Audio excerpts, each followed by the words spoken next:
All right. And then also a major influence was Jean-Luc Godard. Has influenced me That comes quite to a European bit. art film. Yeah, exactly. Basically because his inventiveness and his breaking the rules and commenting on cinema while you're watching cinema. Yeah. You know, phony process shots in the background and stuff like that. Where it came from with me is, yes, he was a big hero, but there's a lot of artists that you respond to, especially when you're a young man or a young woman, that they are important for what they are because they take you to a new place, but you can also grow out of them too, and that actually is their function. I've heard a lot of artists will say that when they were younger, Frank Frazetta actually really inspired them. But Frazetta is an artist that you attach, you enjoy, and then you grow out of. But he took you to the next place. In a weird way, Godard's homemade quality, and then his thumbing his nose at cinema technique, but always finding some clever anti-version of technique. But it was the cleverness and the way he pulled off the cleverness that really seemed to work. And that, to me at that time, because I was discovering Godard around the same time I was discovering 60s Dylan, that they almost walked step by step together. That series of Dylan albums, ending more or less with John Wesley Hardin. Same thing with Godard, ending more or less around the same time period.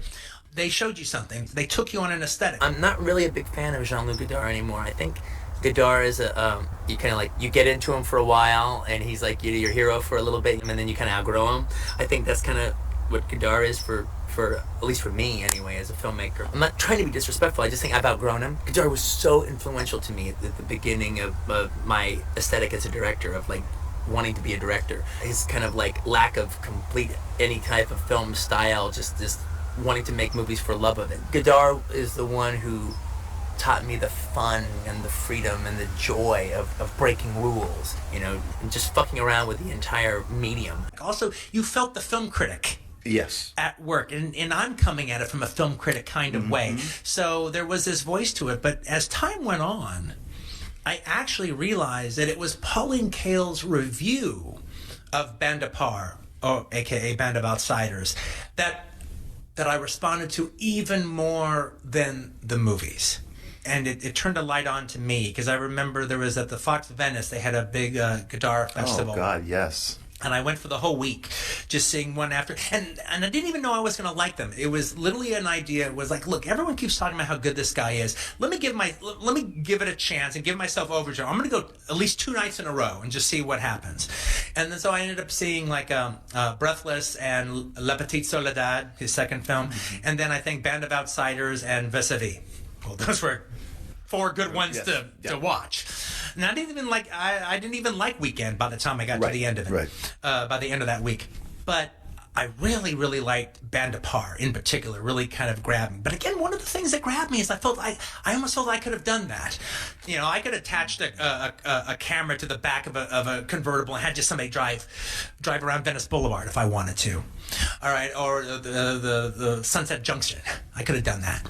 And so there was that kind of neat quality to it. But it wasn't until I had one of Pauline Kael's books, and I was driving somewhere, and I got off on the Harbor Freeway, and I stopped at Johnny's, the French dip place. That's I think it was Venice or something. And I stopped at Johnny's, and as I'm eating this big old roast beef sandwich, I'm reading in the Pauline Kael book the review of Band of Outsiders, which I'd only seen about 2 weeks earlier. And in the review, she was talking about the film, and she goes, "It's as if a couple of movie-mad Frenchmen took a banal American crime novel and wrote down the poetry that they read between the lines." And when I read that, I literally thought, that's what I want to do. I'd never seen the aesthetic that I had never been able to put a name to. I'd never been able to come up with the box that which my aesthetic, I could place my aesthetic, what I wanted to offer to movies, what I wanted to give to movies. I had never heard anyone describe it so well before. And I realized as time went on, yes, I did like those Godard movies, and yes, they were very, very exciting.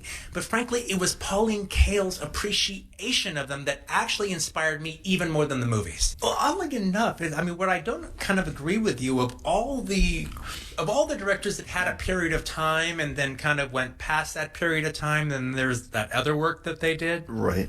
You know, with almost everyone else you would choose, it's just a function of time.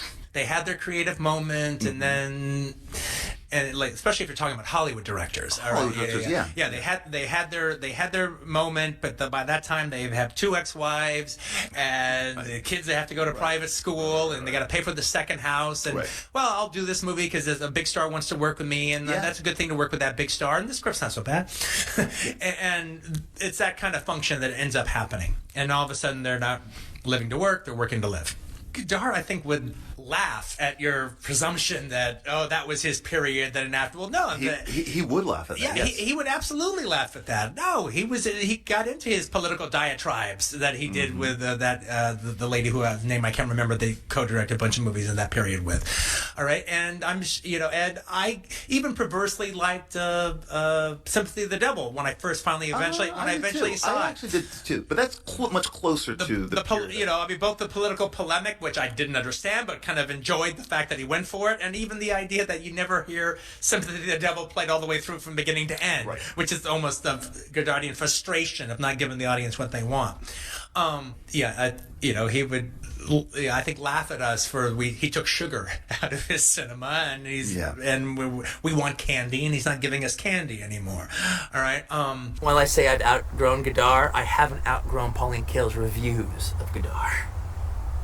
And the most influential piece of film criticism I've ever read of my aesthetic that applied to me.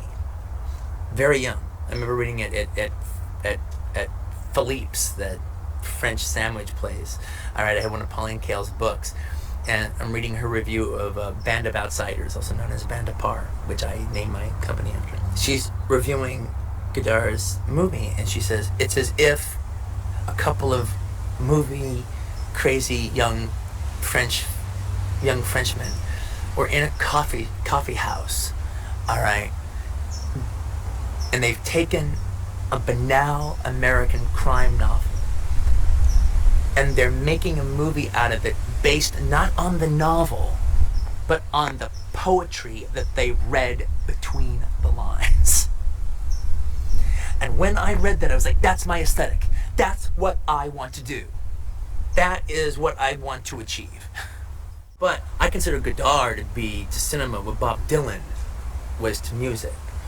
I haven't grown out of Dylan. I've grown out of Godard, all right? I'm not kicking the old guy, all right? It's just I've grown out of him.